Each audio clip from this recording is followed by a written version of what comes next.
Thank you. It's great to be here. And I do want to start by thanking the whole organization and everyone who's been involved and how much work these events take. And the clicker is great, thank you. And the commitment and passion that you're showing for this is exactly what I want to talk about. The other thing I want to begin by saying is that I don't have any shrimp in my pocket, and I'm going to remain in these clothes, and I probably won't take a watch from anyone. But maybe I'll try that with these. But what I wanted to talk about is passion and purpose. And I want to begin by talking a little bit about something that's been created here in Redlands, a company called Environmental Systems Research Institute. Started by Jack and Laura Dangerman in 1969. So they left grad school, came back to their hometown of Redlands, and started this little journey with great ambitions, with a lot of heart and energy, and with some great ideas taken from grad school. They set out to change the world. And by the way, while they're at it, they found a building in Newport Beach. They decided to relocate to Redlands. This was an old bank. That's a picture of them in 1969 putting that building on our campus, which wasn't a campus at the time. That's Building A. And I actually know some people in here who have worked in Building A. And now we're up to something like Building P. So it's pretty impressive. But what they have done is, quite frankly, amazing. They have changed an entire world. They have created an entire industry and an entire suite of technology. If you look at some of the stats and kind of step back from it, 350,000 organizations and counting are using ESRI's technology every day, 75% of the Fortune 500 companies. Each day in our online mapping system, we create over 1 billion maps. It's simply staggering. But it's not just the stats that matter, it's actually what we're doing as an organization. We're striving to help solve the world's problems in every dimension. If you think about it, geography is ultimately the unifying principle. It's the planet we all live on. And everything from business to ecology to public safety and security to pollution and natural resources, science and technology, water, conservation, every possible industry is involved in the science of geography and the technology of GIS.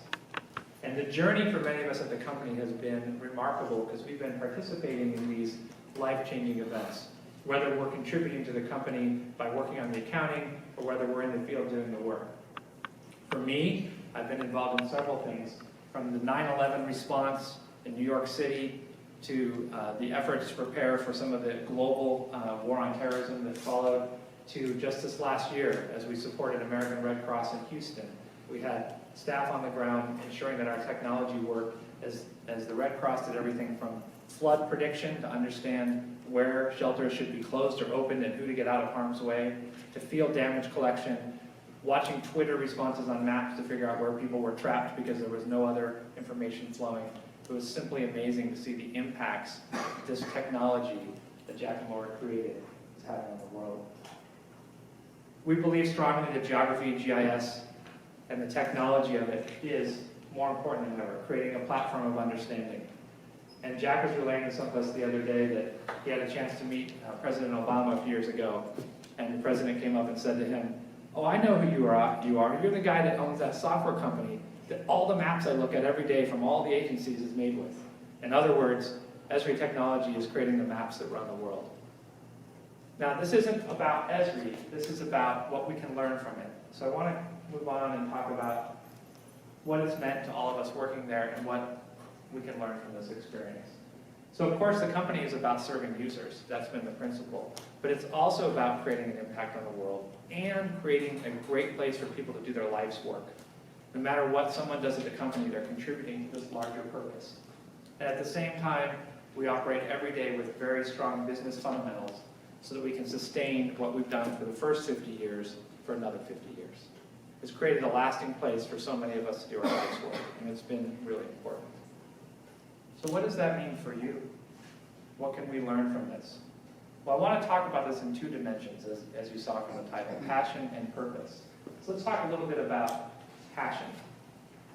What I'm talking about here is things that you love to do. And when I graduated from college, I think it was the day before graduation, one of my friends came up to me and said, "You know, Brian, you know the secret to all this stuff?" And I was like, "I don't know, what?" He said, "Figure out what you love doing and find out how to get paid for it." And for me at the time, that was, wow, okay, I never thought about it that way. So I kind of started my own journey with that in mind. That's not always the most practical way to look at the world. There's a few people out there who can take their fun passion, the thing that they love to do on the side, and actually get paid for it. I don't know, I may or may not be the next Steph Curry, but it is important to understand the things that you really love. But I want to contrast that. That's what I would call is hobby passion. So we all have things that we love to do, and that's great. And yes, 1/10 of 1% of 1% gets to get paid every day, probably a lot of money to do that. So if you think about, well, then if you love doing things, what else, what can you do? Well, you can change that initial quote just a little bit, and you can say, find out what you love doing, and find a way to pay for doing it. So that, in other words, find a job that gets you some income so you can go have fun. And that's also something that many people do, and is part of many people's philosophy. But I'll say it's probably not the end destination for everybody. But when I was in junior high and high school, I did have some hobbies, and I was trying to find out how to get paid. So I was really into music. I was buying music equipment and CD players. I was the first kid in my school with a CD player, which for the students here, you're probably saying, what? A CD player. But, so I needed to fund that, so I got a paper route. So I delivered the San Jose Mercury News every morning at 4:30 in the morning.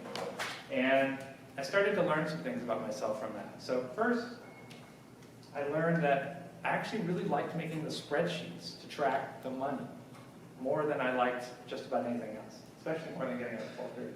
And I also learned that I hated collecting the money. I absolutely hated it. So I would actually leave hundreds of dollars on the table every month because I didn't want to go to people's doors and ask for money. And I know there are some people of my generation here, so you might know the quote, I want my $2 from Better Off Dead. So that was not me. So I started discovering some things about myself, although at the time I wasn't really aware of those discoveries as fully as I am now. So that kind of brings me to this idea of career passion. So I'm going to modify that quote again. Maybe not as memorable, but maybe more practical now. In every job, figure out what you like most and least, and then build on that. And that's a journey that can help all of us find things that we're really passionate about. I'll come back to that idea in a minute. So the other side of this is purpose. What do I mean by purpose? Well, one way to think about that is a higher calling, and Jack and Laura have set the bar pretty high with this example at the beginning. Changing the world is a huge inspirational purpose. Curing cancer, doing things that change humankind. Those are, of course, aspirations that many of us think about. But for many of us, most of the time, purpose can be as simple as, I'm going to pay the bills every day. I'm going to make a place for my family to be safe and secure. I'm going to do the little things every day that I need to do to get by. And frankly, that is a great purpose as well. So step back and think about there's different kinds of purposes. It's kind of a luxury to be in the position to be thinking about changing the world, although it's a great thing to all of us aspire to every day. So an organizational purpose, tying this back to the context of business, is really about all pulling the sled in the same direction. And it doesn't matter what the business is. It could be about having the best restaurant in town that serves seafood that everybody tries and always wants to come back. It could be about organizing the best bookstore or the best online business, or a software company that's focused on innovation. Or in ESRI's case, it's about impacting the world through GIS technology. But it's important to understand and think about the organizational purposes and outcomes that are important to you. Which kind of leads me to this question. Can you have only part of this? What does it mean to have passion for your career and what you're working on, but not be part of a larger purpose? Or what does it mean to have purpose, but not be that passionate about what you're working on? Those are both completely acceptable. In fact, it's quite common through your careers, for those of you who are entering the workforce in the future, you'll be in all these different situations. You might be really not that interested in what you're doing, but it's for a cause you believe in, and it's worth it. Gets you up every day, gets you into that job. Or you might be thinking about, I really love what I'm doing, but I'm not sure what it's connected to, and that's fine too. But it can be a stepping stone to something larger. If you can combine the two, then you found something really special. And it's worth looking for this. And it's not going to be an on and off switch. It's something that you'll look for and evolve towards throughout your life. So I'm going to lay it out for you and tell you a little bit about my steps on these. So I would think about this journey as always trying new things to discover your passion. Take risks. in each thing you do, think about what you like doing and learn from it, just like I did with that paper route. Build on those interests. Always, as you're moving, figure out, well, what was it that I really enjoyed and how can I find more of that in the next thing? But still challenge yourself with new things because you're still discovering. I'm still discovering every day things that I enjoy and I don't enjoy. And then see if there's ways to apply that journey to outcomes that really matter to you, to the purposes of organizations and the principles that you believe in. So, excuse me, I want to talk a little bit about then my journey against this. So in the introduction, you heard a little bit about some of my background. It was kind of interesting because I took that quote from the end of college, and it turns out a month later I was offered a job teaching people to rock climb and backpack and camp and stuff at a university, which was one of my hobby passions. So it was awesome. I said, wow, I can do the thing just like my friend told me to do. And I did that for a little while. I got about 6 months into it, and I said, this is really fun. But I actually discovered that the thing I liked most was organizing the events and figuring out how many students we could reach and doing communication around all the events that we had coming out. And then sure, I liked going out climbing on Saturdays with the college students that I was responsible for leading, but that actually wasn't the thing that was inspiring. It was the business operations. Ended up moving back across the country because I got engaged and I thought it was more important to be married to this woman than to be living in rural Tennessee at university. So I moved to the Bay Area in the roaring 90s and I got a job with a corporate team building company.